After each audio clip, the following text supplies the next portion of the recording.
Hey folks, welcome to Life on Beagle Road. We are done traveling for the foreseeable future. We've been really lucky to be able to go a lot of places this year, and not just for work, but both personal and professional travel is over right now, which is amazing. That means I can concentrate on things here. Our deck garden and GreenStalk Vertical Planters are working out so much better than the big garden, and I'm enjoying taking care of them. I can just walk outside and play around in my garden instead of being in the swampy, buggy mess.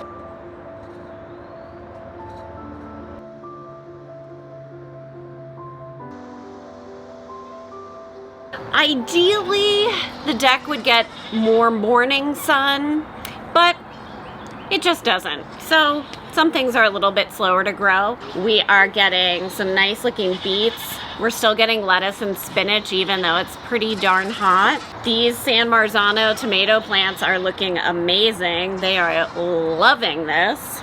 I've even got some vining plants down here doing well. The cucumbers, I have one here in the GreenStalk Vertical Planter and one over here in a pot, and they're doing amazingly well here on the deck. So cucumbers galore. Today I'm going to add some goat bedding to some of the planters where the plants are, a little lackluster. Our green beans don't look great, so I'm going to try to perk them up with a little good old-fashioned goat fertilizer. Speaking of goats, breeding season starts July 20th. You need my fingers off. You do not need my fingers off. Emerson's right. July 20th starts breeding season. Stevie Nicks and Honey Rider, who will be a first freshener, will be bred to Meatloaf. Meatloaf is going to be going to his new home with our farm sitter later this summer, but I want to get two of them bred to him first. Hi, can we go now? Oh, Zipper. Mom, come on. I'm planning for this first round of babies around Christmas, early January, because I know I won't be traveling then, and that's an important part of the planning process. Dandelion Honey and Zipper are our two other first fresheners. Dandelion Honey, Zipper, and Carly Simon will be bred to Lindsay Buckingham. I know it's hard to believe he was just born in March, but he'll be ready for his duty. I think he's ready now, actually.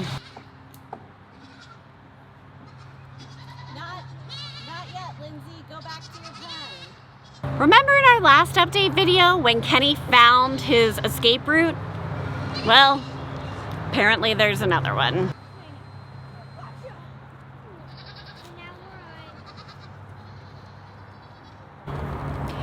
And the mineral feeder is holding up. Yes! So our Easter egger is still sitting on her 9 eggs. 9? 9. 9 baby chicks then. Well, maybe. They sometimes don't all hatch, so we'll see. We had a white leghorn try to hatch chicks earlier this year, and well, let's just say she had the parenting skills of Casey Anthony, because she abandoned the eggs at about 19 days. And of course she did it at night, so I couldn't even, pick them up and save them. Our Easter egger did successfully hatch chicks last year, so hoping she can do the same again this year. She started sitting on these eggs sometime while we were in Spain, so these could hatch anywhere from the 14th to the 21st, so we will just keep checking on her. Can we check on her?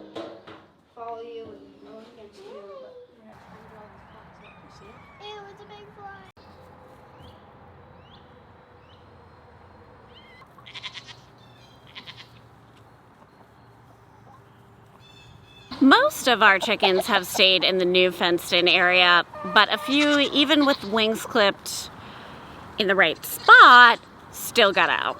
So tonight I'm going to collect those girls, trim their wings a little farther, and get them into the fenced-in area. Because although I love having the chickens roaming around the yard, it is really nice to not have them pooping all over random places, particularly the barn.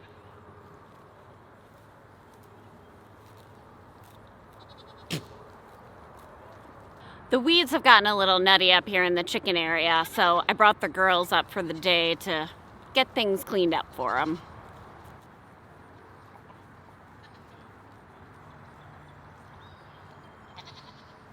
Sir Elton John and James Taylor are not going to be used for breeding this season.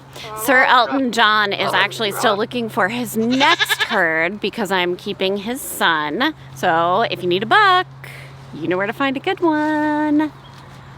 And Lindsay Buckingham, although he was born not that long after James Taylor, doesn't seem like he's quite up to the breeding task yet. Although bucks can be fertile as early as 8 weeks, sometimes it takes as long as 6 months. Everybody develops at their own rate. It's nothing to be ashamed of. Meatloaf. Another week. Put that thing away. 1 more week. Yeah, I'll not be leaving this fence line unsupervised. I don't want any early pregnancies. And speaking of fence lines, this one's a doozy. Yep, that is a giant tree covered in poison ivy on top of an electric fence. Not sure how we're gonna deal with that situation. Fortunately, in the short term, there were actually 2 fences connected together, so we could detach the other fence and move it so no one's escaping.